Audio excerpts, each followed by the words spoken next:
Hai guys, saya Arik Liman. Senang banget hari ini aku balik lagi treatment reguler di Youth and Beauty Clinic. Dan hari ini tuh aku habis treatment botox dan juga filler. Dan hari ini tuh adalah pertama kali aku filler. Dan kebetulan hari ini sama dokter Jane. Nah, aku pengen tahu nih, pengen tanya-tanya juga sama dokter Jane. Kira-kira kalau misalkan abis filler dok, ya kita tuh apa sih hal-hal apa yang harus dihindari atau boleh nggak sih aku balik lagi maksudnya aktivitas olahraga?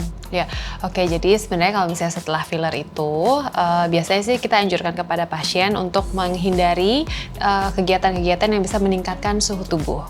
Kenapa? Sebenarnya gini kan, kalau misalnya habis injeksi, botox, filler itu kan kita akan menyuntikkan jarum ya ke dalam kulit, sehingga pasti ada pembuluh darah yang terkena gitu, meskipun kadang-kadang tidak ada yang keluar berdarah.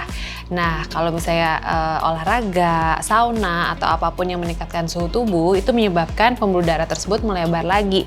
Sehingga kalau misalnya nih ada yang berdarah gitu ya, nanti akan terbuka lagi dan akan perdarahan lagi. Jadi kalau misalnya ada orang yang botox biru atau filler biru gitu ya, karena tertusuk pembuluh darahnya, nanti yang birunya itu lebih lama hilangnya gitu.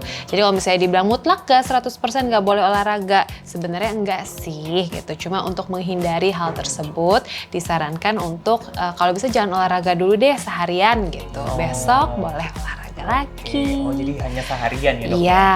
Aman.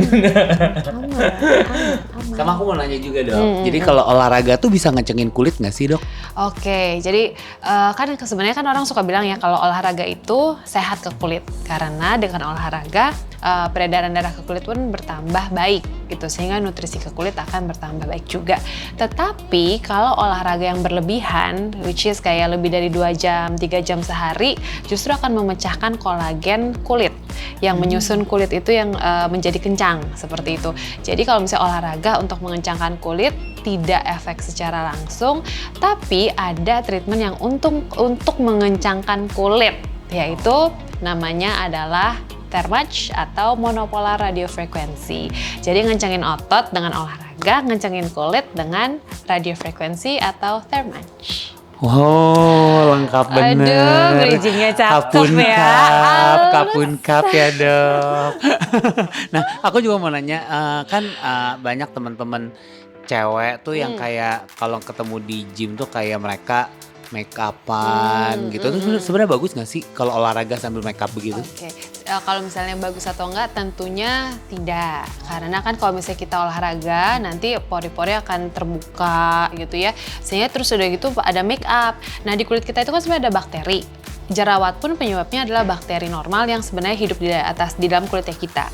Jadi kalau misalnya kita pakai make up, keringetan, tadinya tuh yang mestinya keluar gitu ya dari pori-pori, jadi terhambat oleh si make up tersebut dan bisa menyebabkan ya itulah tambah jerawatan kayak gitu. Belum lagi cemong-cemong kan kalau misalnya keringetan. Tapi memang gak dipungkiri bahwa ada orang yang memang suka make upan ya kalau misalnya olahraga supaya terlihat cetar. Karena kan kalau ke gym itu bukan cuma olahraga doang tujuannya kan, sampai cuci mata gitu. Iya. Jadi kalau misalnya dibilang 100% boleh nggak? Ya nggak 100% sih, cuma harus diingat konsekuensinya adalah seperti itu. Gitu. Oke. Nah, kalau misalkan kita kan olahraga kan pasti kan mengeluarkan keringat, ya kan? Nah, keringat-keringat itu tuh bisa bikin jerawatan nggak sih dok? Oke, jadi yang bikin jerawatan sebenarnya itu adalah ya tadi sumbatan di kulit. Kemudian mungkin kalau misalnya olahraga pakai baju yang terlalu ketat, terus udah gitu nggak langsung mandi, pulangnya gitu ya makan dulu gitu. Jadi kan tertutup tuh pori-porinya semua. Nah itu yang bikin jerawatan. Dan satu lagi tadi kalau misalnya olahraga terlalu lama, radikal bebas di badan kita itu terlalu banyak yang keluar, jadinya nanti dia akan membentuk jerawat. Proses nggak langsung lah itu, ya gitu. Kalau misalnya tips nih untuk orang-orang yang kulitnya sensitif, tapi dia tuh emang suka beraktivitas olahraga. Oke, jadi tips-tipsnya kalau untuk orang yang kulit sensitif tapi suka berolahraga, satu, jangan menggunakan make up pada saat berolahraga. Kalaupun mau menggunakan make up minimal aja, misalnya pensil alis, eyeliner supaya terlihat lebih terbuka matanya gitu kan.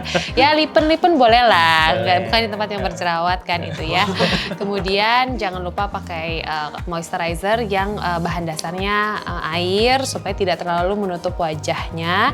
Kemudian Kemudian jangan lupa untuk cuci wajah, mandi setelah olahraga gitu ya. Nggak perlu nunggu sampai kan kalau katanya orang dulu abis olahraga banget, abis keringetan nggak boleh mandi, takut kenapa-napa gitu. Itu mitos. Jadi kalau misalnya habis olahraga mau langsung mandi boleh. Tapi baiknya stretching dan cooling down dulu ya. Betul. Bapak-bapak sekalian ya, betul ya. Betul sekali. Iya, soalnya kalau nggak habis mandi, kalau nggak cooling down, tetap keringetan udah mandinya gitu. Jadi baiknya cooling down dulu, stretching sama Friends dan Eric, kemudian baru mandi. Iya, jangan langsung mandi tanpa cooling down, nanti emosi ya. Oke, thank you Thank you Dr. so Jane. much ya. Thank you. Ya, thank you. Wow, seneng banget kalau misalkan perawatan di Youth and Beauty Clinic ini begini karena kita ketemu sama sang ahli. Jadi lagi ngedengerin kemarin loh International Conference ya kan. Benar. Bangkok. Iya, Korea. Kopun Kak. Ya, dan pokoknya nih. Jadi pastikan kalian semua treatment di Youth and Beauty Clinic.